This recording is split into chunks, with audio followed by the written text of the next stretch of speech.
Yeah, yeah, yeah. Shark in the gun, got the knowledge for the college. Football show breaks down the odds like scholars. 3-unit bangers, stacking cheddar like towers. Ride the wave to fame, flex in the midnight hours. 9 words of lifestyle, spitting flames, no pity. Dominate the board like kings, ruling the city. Sports, gamble, and hustle. Money moves so gritty, cashing tickets every Friday. Life looking pretty, ride the wave. Feel the rush, hit the game. Shark in the gun, setting fire to the name. 3-unit banging, stacking chips, no shame. Friday night sports kings claiming that fame. Analyze stats, break bread, no sweat. 3-point spreads, risk life, major bet. Cash in pockets, feel.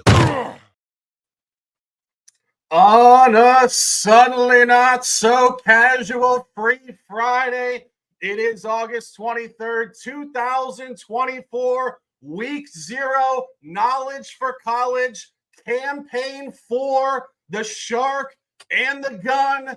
We are more than hyped to be back. It's been a long summer. It was a cold winter. The fall is ripe and ready to go. Guns picks. What's going on, brother?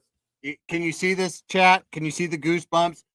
College football is back, baby. We get the bands. We get the crowds. We get everything that we love back here, and a beautiful fall coming up. Not only college football, but NFL is just whispering in our ear as well. But let's start with a little cold opening to the season.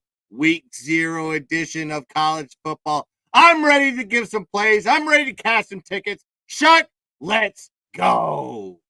12 o'clock tomorrow, Eastern, 5 o'clock on site in Dublin, the opener to the campaign, a big one in the ACC. Florida State traveling as the road team, irrelevant as that may be, against Georgia Tech. Aviva Stadium in Dublin, a collaboration official, the first one of a great season. Guns picks, G-Tech plus 11.5, an official.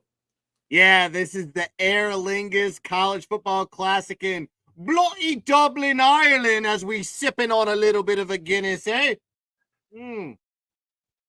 But we're talking about FSU. We're talking about G-Tech, ACC matchup on this one. Listen, Shark's going to tell us a little bit about Florida State, but I'm going to talk about Georgia Tech on this one. They're coming off a 7-6 season, 24th most experienced team coming back in the country. 86.1% of their offensive production is back. 50.3% of their defense production. They come into 2024 with their top QB back in Haynes King, running back, and 3 of their 4 top receivers. So this is a team loaded on the offensive side of the ball. While GT has a great offense last year, their defense had a lot of improvement to make going into 2024. On the ground, they gave up 5.4 yards per carry to their opponents and only a 5.7 sack rate. So what did they do? I like teams that try to improve themselves. They beef up their defensive line in the transfer portal. And not only that, they fire their defensive coordinator. They get a new defensive coordinator, a guy that's coming over from Duke under the Mike Elko regime. And when you know about this defensive coordinator, his team only gave up 3.9 yards per carry on the ground and a 7% sack rate. So I expect bigger things of this Georgia Tech defensive front. Also, let's just talk about straight trends on this one. Georgia Tech 7-1 ATS versus FSU in the last 8 meetings. Granted, the last time they played each other, FSU dominated Georgia Tech. So there is a chip on their shoulder in the Yellow Jackets on this one. Also, look at Georgia Tech when they faced ranked opponents. 6-1 ATS versus ranked opponents, including 4 upsets. So not only do I like the spread on this one, and I'm only going to be taking the spread because it's only week 0, this team has money line potential in them. Also, Georgia Tech 10-5 ATS versus ACC opponents, 6-2 ATS in 2023 under head coach Brent Key. Brent Key has improved this team from year 1, year 2, and he's in year 3. He's a great year 3 coach. I like backing good year 3 coaches, especially a coach that has improved his program. So I think FSU, in my opinion, and Shark will talk about FSU in a second, full regression, in my opinion. And I think Georgia Tech, this team is, all the players have played with each other at least in 2 years. So I think they're going to improve. The offense is already there. The defense is going to be there. And I think this is going to be awakening for FSU, a little bit of a hangover not a chip on their shoulder from getting ousted or shunned from the college football playoff of last year. I think this is Georgia Tech all day, and you're getting a double-digit dog here. Georgia Tech, I got them at 11.5. You're seeing 10s, you're seeing 10.5s out there. Still a good number. It's a one-possession game in my opinion. Georgia Tech plus 11.5, minus 110, 2 units special.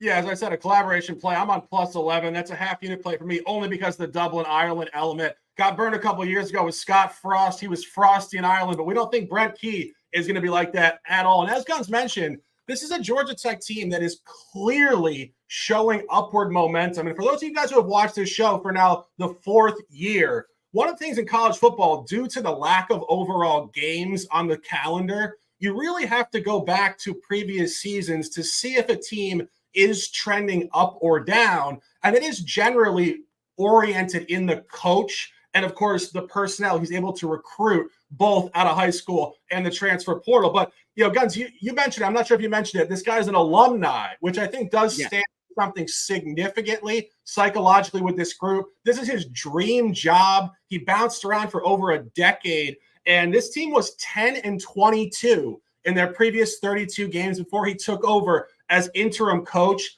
in 2022. They proceeded to go 4-4 that season. Guns mentioned highly effective against ranked opponents, outright wins against Pitt and UNC that year. And then go to last year, 9-4 ATS, 4-1 on the road, which again is psychological.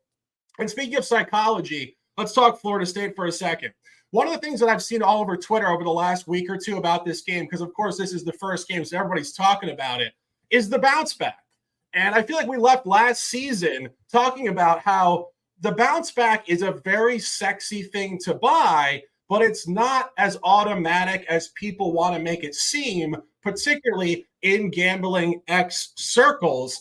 And if you look at Florida State, I think pretty ironic for this conversation, Florida State was actually a buy low in a very similar context 3 or 4 years ago with Mike Norvell in his early years and Jordan Travis. And for those of you guys who have followed us for a few years, we were buying Florida State almost every week the last couple seasons. And of course, you did see them go 13-0 last year, of course, getting snubbed for the championship series because of Jordan Travis's injury. But that's the next segue point. You get blown out by 60 in the Orange Bowl to Georgia. You don't necessarily bounce back here. New team, new personnel, no Jordan Travis. Jordan Travis currently on the New York Jets roster. And insert DJ Uiagalelei coming over here, 3rd team in the last 5 years. Clemson, Oregon State, now in Tallahassee. But key point, not in Tallahassee this week. And this guy has always been in his collegiate career a very effective home quarterback in Death Valley, in Corvallis, really pedestrian to below average on the road. Last year in road conference games, 83 for 148, 56% completion percentage. That's incredibly, incredibly lackluster. And traveling to Dublin is not going to be this guy's comfort zone. It's clearly psychological. He clearly gets up in front of home fans, in his home locker room. Some guys get up better on the road in hostile territory. Other guys are like teddy bears. They need a hug. That's DJ. He won't travel well here. And final point on this game, as Guns mentioned, the last time these two teams played, it was 2 years ago, October 29th, 2022 in Tallahassee. Going back to that point, it was the Jordan Travis show. 400 yards passing, 3 TDs, a blowout, minus 24.5. This comes all the way down to minus 13. Sharp steam all over it. We see this game falling inside of 10 points. You get it now at 10.5 or 11. I'm on 11, half unit play, collaboration play, the Shark and the Gun as we open the season. Georgia Tech, let's dominate. Speaking of domination, late night special, the Gun immediately back in his element. The late night special, we're just going straight business. Hawaii on the island, little FBS, FCS matchup. We were joking before the show, facing off against Delaware State. And we were joking, Delaware State is absolutely horrendous. in college basketball, apparently they're just as bad in college football. The Gun likes Hawaii in the first half, laying an egregious, insulting, disgusting disruption line, minus 23.5. Guns picks. What's going on here? Yeah, if you saw my preview, if you go to the Guns Picks channel, you can see that I've talked about Hawaii. I am in love with this team. I think this team is going to get it over its win total at 5.5. This is a bowl team now. But they're playing a team to open the season, Delaware State. I will talk about this team in a second, but let's talk about Hawaii. Hawaii bringing back the number 6 most experienced team in the country, 92.2% of their offensive production and 93.8% of their defensive production. So you have a team that is basically a mirror of what they were in 2023, but it's in the system that is under Timmy Chang, and it's going to be a lot better season because there's a lot of adjustments done in year one. So, like I said, year 2 of this offense, the run and shoot, they averaged 21.6 points per game last season, but a lot of that was due to they opened with a different scheme last season, but halfway through the season they changed things up and went back to the run and shoot, and thankfully they did that, and they have a great quarterback to make that adjustment, Braden Schrager, and they get their top 6 receivers back in that offense, and they had a whole season off to implement this run and shoot. When you saw them run this run and shoot from last year, if you haven't watched Hawaii football, which most of you may have not, first of the season they weren't scoring a lot of points. They made the change to the run and shoot, took a couple weeks to implement, but then they went from averaging 21 points per game to 28 points per game. So there is an adjustment there. And now you have this team that is projected to get over 30 points per game with this new offense, implemented, practiced, and it's going to work out. On the other side, we look at Delaware State. Most of you might not know Delaware State. They're a FCS team, but they went 1-10 last year, minus 155 net yard average, minus 20 point differential, minus 192 net yard average, minus 131 point differential on the road. So this team can't perform in any which way. Let me tell you a little bit more about Delaware State. Last year, they lost to Army 57-0. They lost to Miami of Ohio, a mid-level team in the MAC, by the way, 62-20. Their only win last year was against Virginia Lynchburg. Have you looked up Virginia Lynchburg? They're a Division III school. It was their only win all season long. So this is a bad football team. So Hawaii is expected to score a lot of points than they did last year as their scoring increased when they switched to the run and shoot, like I told you. Delaware State's team allowed opponents to score 48 points per game last season. And they didn't play any teams in the FBS. This is an FBS school in Hawaii. This is against FCS schools or Division III schools. So Hawaii should be scoring a lot of points, especially with that offense implemented with the run and shoot with overtime. I think they progressed at the end of the season. Now they get the entire team back virtually to run this offense, and the defense got a lot better too because they made some adjustments there as well. So I'm very high on this Hawaii team. I might be high on them for a couple weeks now until the books catch up on the value on this one. So I don't want to take them for the full game. And the reason why I don't want to take them for the full game, because they have a big game next week. And guess who that opponent is going to be? UCLA.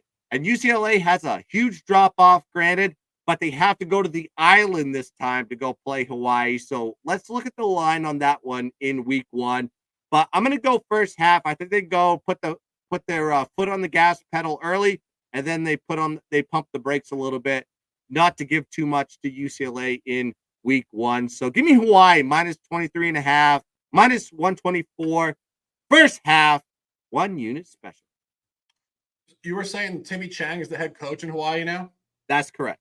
Timmy Chang. He was the quarterback, like 15 years ago or something? Yeah, there is I think there is a regime of the coaching there with the Changs. So yeah, so they're getting back to the basics when Hawaii was electric. Yeah, no, I was thinking about it when you said that. I hadn't heard that name in 15 years.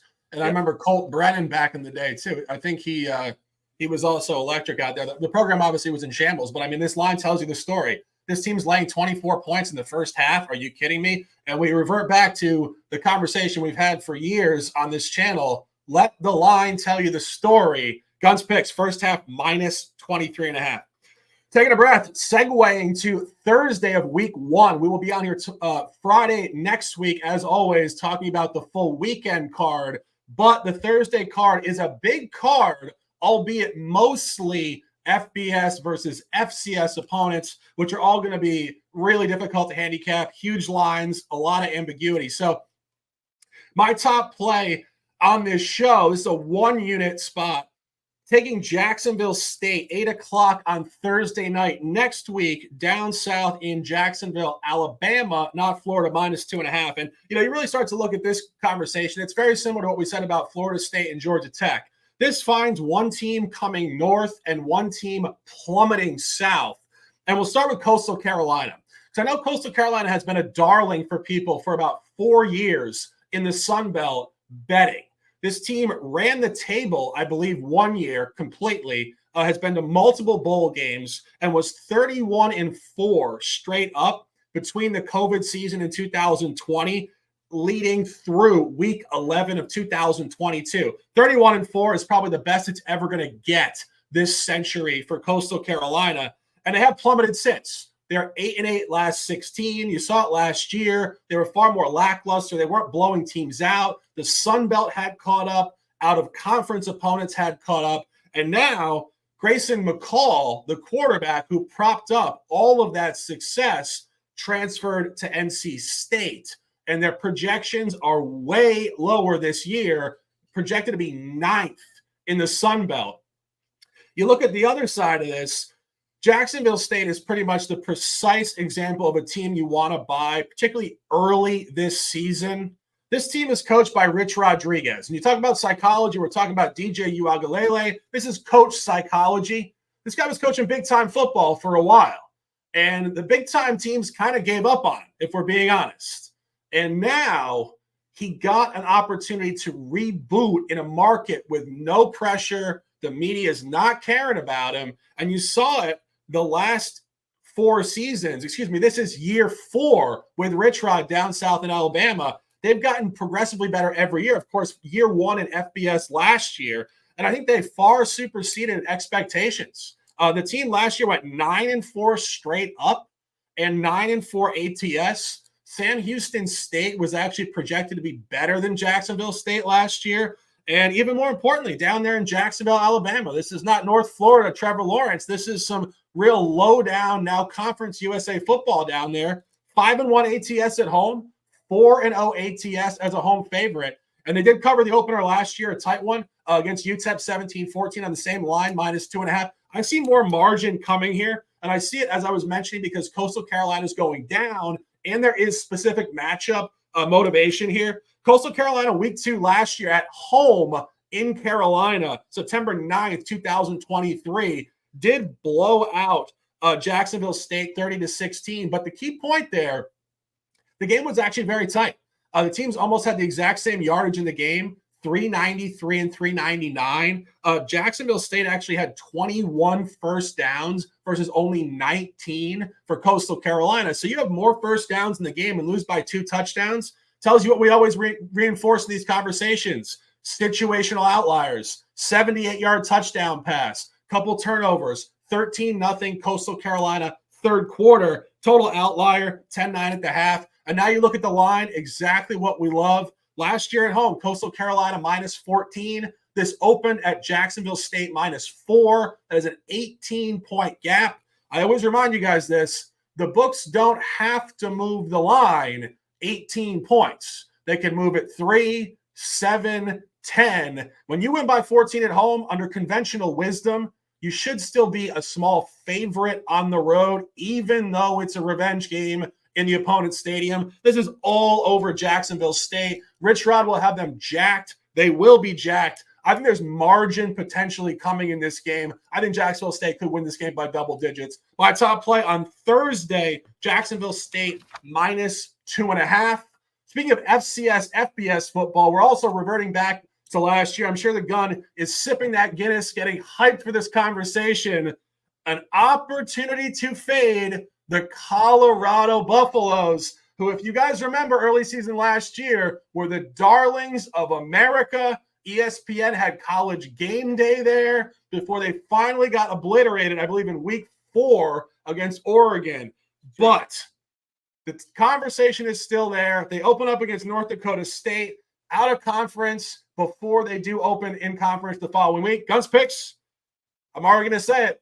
I love the play. North Dakota State plus 9.5. What's going on? Yeah, I can't imagine. I can't believe I'm getting this much line on this Colorado team. I know it's a little bit overinflated. Why? Because the media loves Colorado. They love Deion Sanders. And I said this last year. Unfortunately, they got over their win total, but they only got over their win total by a half because they weren't supposed to beat TCU in week 1, but TCU didn't show up. I digress. Let's talk about the game that's in front of us here. We have the Bison of North Dakota State going up against Colorado, the Buffaloes. So it's a Buffalo versus a Buffalo, essentially, in this matchup. So you look at the Colorado offense, they're loaded with athleticism. A bunch of slew of wide receivers there. They actually brought some transfer talent as well. As, of course, top QB prospect in Shador Sanders is back as well. But the number one question, is their offensive line. They allowed 56 sacks last season at 11.8% sack rate. That was their weak point last year. I know they went to the transfer portal to try to fix those things, but I don't believe that this offensive line is built to handle a FBS schedule yet. And I am still low on Colorado. And another reason why is they basically gave the job to Pat Shermer to run the offense. On the Colorado side, Sean Lewis got shunned halfway through the season. He lost his play calling, but he goes and gets a head coaching job at San Diego State, which is ironic because San Diego State known for their defense. Now you got an electric, high-paced offense there at San Diego State with the Aztecs. But with Pat Shermer running that offense, I wanted to bring out some statistics because I broke this down. Last 4 games of the season, Pat Shermer did take over the offensive calling, but when Sean Lewis was calling the offense, they averaged 32.1 points per game, but when Pat Shermer called the offense, 20.3 points per game. Significant drop off in the offensive production.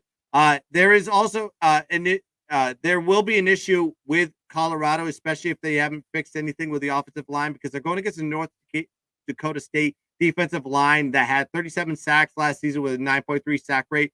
Their defense of line pretty much all returns. 9 out of 11 of the depth of the rosters returning there for the Bison.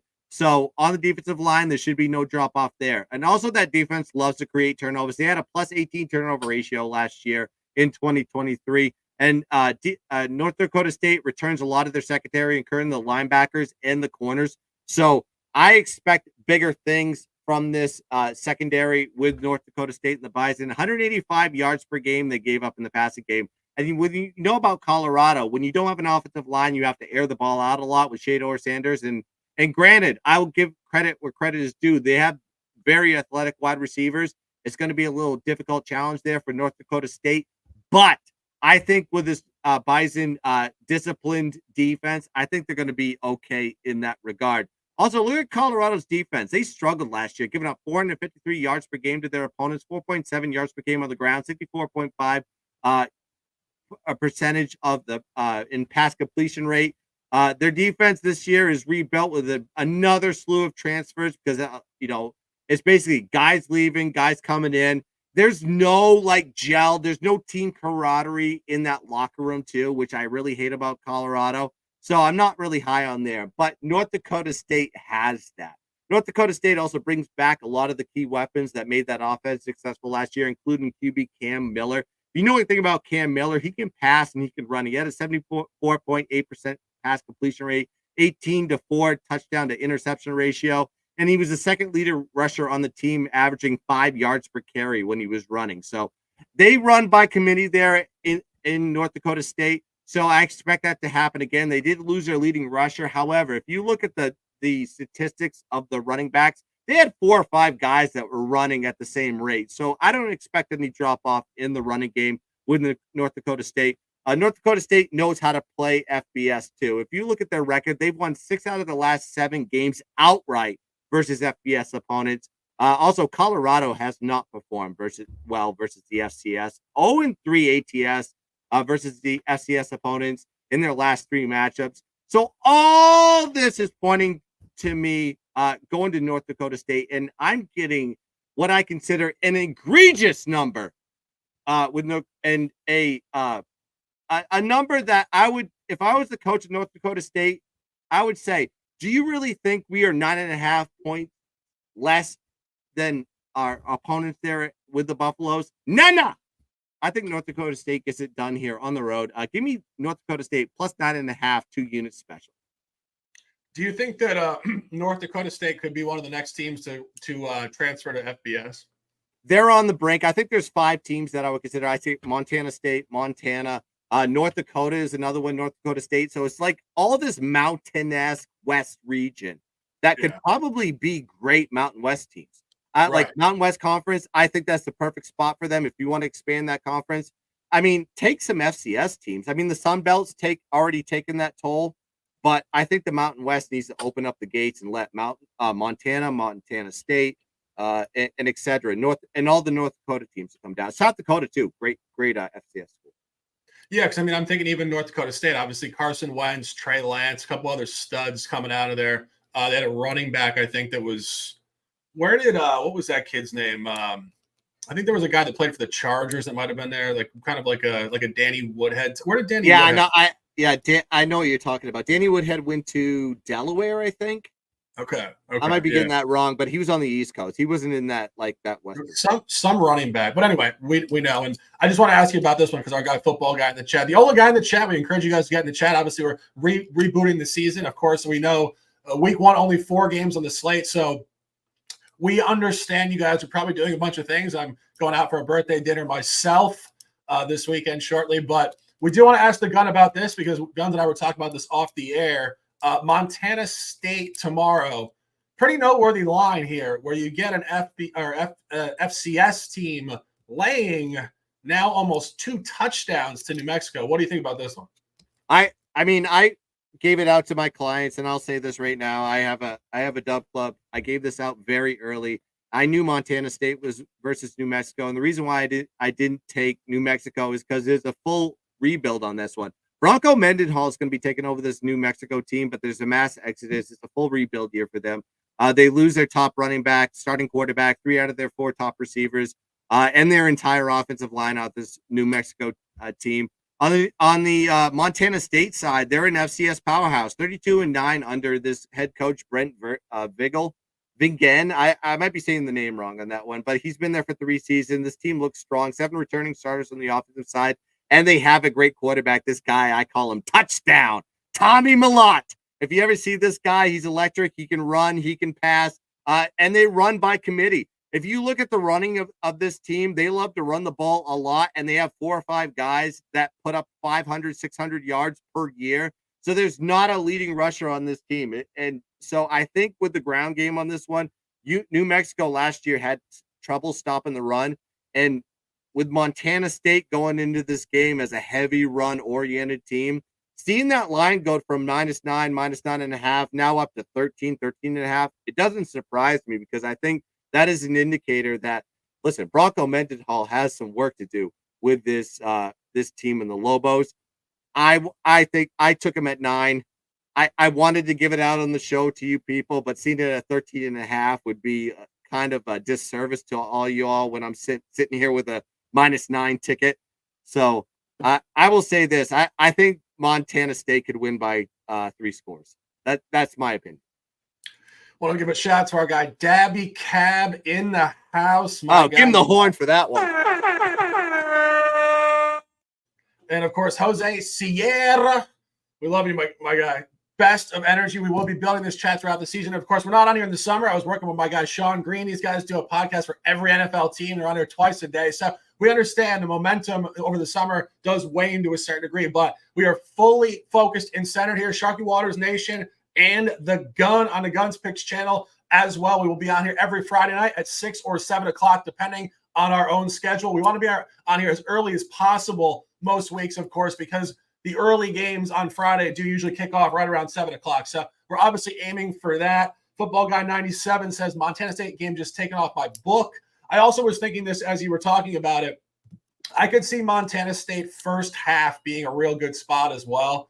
I think when you see these teams in turmoil, like you said, New Mexico, obviously historically bad to begin with. Obviously, Bronco Mendenhall. Where did he go to college? Did he go to Boise State or Illinois? He went, yeah, I think so. No, you're thinking of, I know you're thinking of. You think of that was Rashard Mendenhall. Rashard Mendenhall. Bronco Mendenhall, right.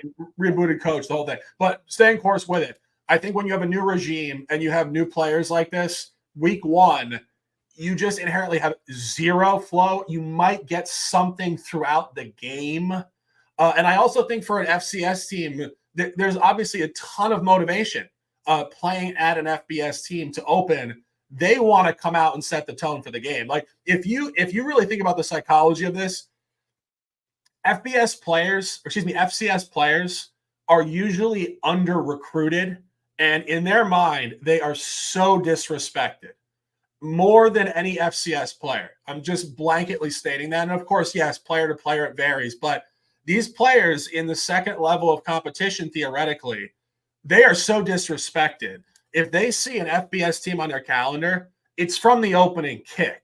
So I might actually get on Montana State first half tomorrow. I don't know what's going on with the line, 13.5. We'll keep you posted, but I think first half could be a really strong look there. So great conversation. We appreciate the comments, guys. As I mentioned, trying to rebuild the chat here, obviously, as we go through all the way through the Super Bowl. And we will be on here on Sunday mornings as well at 10 a.m. The Odds Fellow joining us for one of, if not the sharpest and most entertaining, fire-packed NFL shows you will find on the internet. And just wrapping it up here, CFB Week 0, Knowledge for College, touching on next week, Thursday, Week 1 games as well. Official play, collaboration play, Shark and the Gun, G-Tech, plus 11 or 11.5. I think that number is gone midweek. My second official top play of this particular show for me, Jacksonville State, minus 2.5. The Gun, late night special, tomorrow night, Hawaii on the island, first half, minus 23.5. And North Dakota State, plus 9.5. 33 minutes in the books. It is Sharky Waters Nation. 9 words of lifestyle. Ride the wave we get out of the water. It is the Shark and the Gun. Absolute fire-packed analysis. We love to bring it to you guys. We appreciate you guys dropping likes and retweets on X and YouTube. It helps to grow the show. As we said, we are self-produced, and we are competing against hundreds of people that have production and millions of dollars promoting them, believe it or not. So we appreciate you guys immensely. Gun's a pleasure as always. We'll be back here next Friday at 6 or 7 o'clock, and the season will be glorious. Guns, a pleasure. Close them out. Let's dominate. Yeah, please like and subscribe to all of our channels, the Gunspeaks channel, and also Shark's channel as well on YouTube. And you can follow us at Shark in Sports 88 and at Gunspeaks on X. Go check us out. The most electric content is going to be coming here in the fall. So you need to follow us the whole entire way. We are going to cash you some tickets and win you some money here on this beautiful football season. Until next week, when we do Week 1 college football, big slate on that one. Let's cash some tickets.